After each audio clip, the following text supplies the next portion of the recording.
بسم اللہ الرحمن الرحیم۔ تھا جو ناخوب بتدریج وہی خوب ہوا۔ علامہ اقبال رحمۃ اللہ علیہ کا شعر ہے، تھا جو ناخوب بتدریج وہی خوب ہوا، کہ غلامی میں بدل جاتا ہے قوموں کا ضمیر۔ فرماتے ہیں کہ جو ناخوب ہوتا ہے، جو برائی ہے، جو برے کام ہے، وہ آہستہ آہستہ اچھے لگنے شروع ہو جاتے ہیں۔ جب غلامی کے اندر بندہ ہوتا ہے تو وہ جو ناخوب ہے، جو برائی ہے، وہ بتدریج یعنی درجہ بدرجہ آہستہ آہستہ وہی اچھے لگنا شروع ہو جاتی ہے۔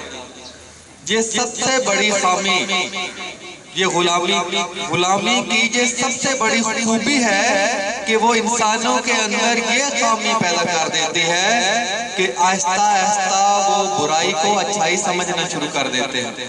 جب مسلسل ان کو اس برائی کے اندر رکھا جاتا ہے، اسی کی تشریح آگے پہلے جو ایک شعر میں آپ کے سامنے رکھتا رہا ہوں کہ تعلیم کے تہذاب میں ڈال اس کی خودی کو، ہو جائے ملائم تو جدھر چاہے اسے پھیر۔ وہی آہستہ آہستہ تعلیم کے تہذاب میں ڈال کے اس رنگ میں رنگ دیا جاتا ہے کہ ہمیں ہر برائی جو ہمارے مذہب میں برائی ہے، ہماری تہذیب میں برائی ہے، جس کو ہم برائی سمجھتے ہیں، وہ آہستہ آہستہ ہم اس کے خوگر اور عادی بنتے چلے جاتے ہیں۔ پھر وہ ہمیں برائی نہیں لگتی، ہمارے جسم کے اندر رچ بس جاتی ہے۔ یہ چاہتا ہے سامراج، جو بڑی طاقتیں ہیں جو ہم کو غلام بنانا چاہتی ہیں، وہ یہ طریقہ استعمال کرتی ہے کہ تھا جو ناخوب بتدریج وہی خوب ہوا، کہ غلامی میں بدل جاتا ہے قوموں کا ضمیر۔ پھر ضمیر حق بات کے لیے انسان کو کھڑا کرنے سے رک جاتا ہے۔ پھر انسان کے اندر وہ طاقت ختم ہو جاتی ہے جس سے وہ اپنے حق کی جنگ لڑتا ہے، جس سے اپنے حقوق کی، اپنے وطن کی خاطر جنگ لڑتا ہے۔ وہ جو اندر خودی کی طاقت ہے، اس کے اندر جو مزاحمت ہے وہ کم ہوتی چلی جاتی ہے۔ اور یہ چیز، یہ ہماری خوبی، یہ جو بڑی طاقتیں ہیں، جو سامراجی طاقتیں ہیں، جو ہم کو غلام بنانا چاہتی ہیں، ان کے بڑے فائدے میں کہ ہمارے لوگ جو ہے وہ مٹی کے بت ہوں ان کے سامنے، موم کی ناک ہو، جدھر چاہے وہ مروڑ کے ادھر کر لیں۔ جس طرح کی وہ تربیت میں اس کو ڈھال کے، جس سانچے میں ڈھال کے جو کچھ وہ بنانا چاہے ہم وہ بن جائیں۔ یہی کام وہ جنگ کی بجائے اب جنگ اس انداز کی ہے، اب توپوں کی، اب ٹینکوں کی، ایٹموں کی، ایٹم بموں کی اس جنگ کی بجائے یہ محاذ تعلیم کے تہذاب میں ڈال کر ہم کو اپنے سانچے میں ڈھالنا، اور جو ناخوب ہے، جو برائی ہے، جس کی خاطر ہم اپنی جان دے دیتے ہیں، جب ہم برائی نہیں سمجھیں گے تو ہمارے اندر وہ قوت مزاحمت جو ایک انسان، جو ایک مسلمان کے اندر ہوتی ہے، وہ ختم ہو جاتی ہے۔ عزیز طلباء، یہ گزشتہ دور میں 20 سالوں میں یہ کام بہت ہی منظم طریقے سے ہمارے ساتھ، ہمارے ملک کے اندر ہو رہا ہے کہ ہمیں اس تہذاب کے اندر ڈھالا گیا۔ ہمارے الفاظ دیکھیں، آپ کے سامنے میں ایک لفظ نماز کا یا صلاۃ کا لفظ بولتا ہوں، نماز کا جب لفظ میں بولتا ہوں تو آپ کے سامنے وہی قیام، وہی ہاتھ باندھنا، وہی سجدہ، وہی رکوع، سب کچھ سامنے آ جاتا ہے۔ اس کا متبادل لفظ پریئر نہیں ہو سکتا۔ پریئر کا مطلب اس کا دعا ہے، اور جو نماز کی جو ساری چیزیں ہیں وہ اس پریئر کے لفظ کے اندر اتنی وسعت نہیں ہے وہ ساری چیزوں کو سمو سکے۔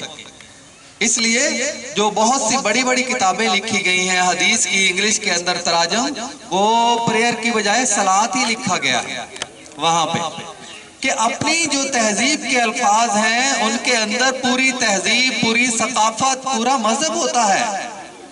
اسی طرح جو طہارت کا لفظ ہے، آپ اپنی اسلامیات کی کتاب میں طہارت پڑھتے ہیں، انگریزی میں کلینلینس، انگریزی کا جو بھی لفظ ہے کلینلینس اور اس کے متبادل جتنے الفاظ ہیں وہ اس کے معنی ادا نہیں کرتے۔ طہارت وسیع معنوں میں استعمال ہوتا ہے، ہمارا جسم سارا بالکل پاک صاف، اس کے اندر سے اس سے خوشبو بھی آ رہی ہو تو پھر بھی وہ ناپاک ہوتا ہے۔ لیکن طہارت کے اندر یہ اندرونی پاکیزگی اور بیرونی پاکیزگی دونوں چیزیں شامل ہیں۔ کوئی بھی قوم کے الفاظ، ان لفظوں کے اندر تہذیب ہوتی ہے، پوری ثقافت ہوتی ہے۔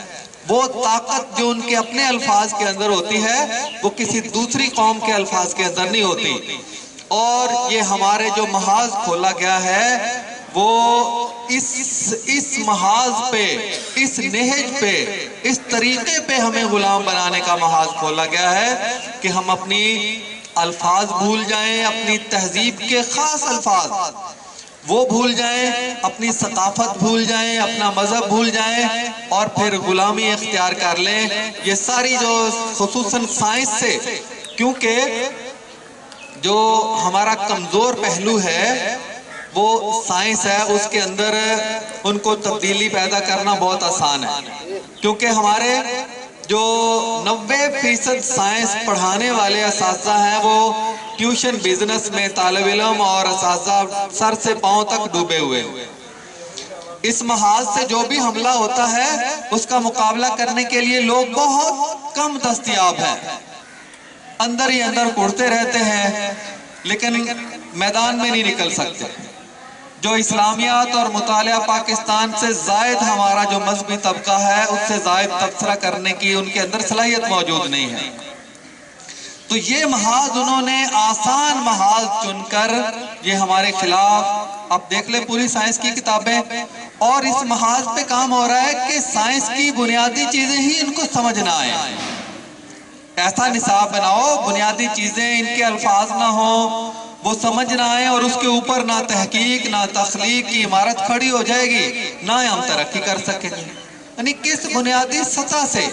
وہ جو شعر ہے علامہ اقبال امت مسلمہ کا اس لیے نبض شناس ہے، نبض دیکھ کر وہ شناخت کرتا ہے کہ ہماری مرض کیا ہے اور اس مرض کو بتاتا ہے کہ تھا جو ناخوب بتدریج وہی خوب ہوا۔ وہ کہتے ہیں کہ جو یہ برا سمجھتے ہیں وہ آہستہ آہستہ اس چیز کو یہ اچھا سمجھنا شروع کر دیں، پھر ہم ان کو، پھر یہ غلامی کی نیند سو جائیں گے، پھر ان کے اوپر جو بھی ہم حملہ کریں گے یہ اس کا مقابلہ نہیں کر سکیں گے۔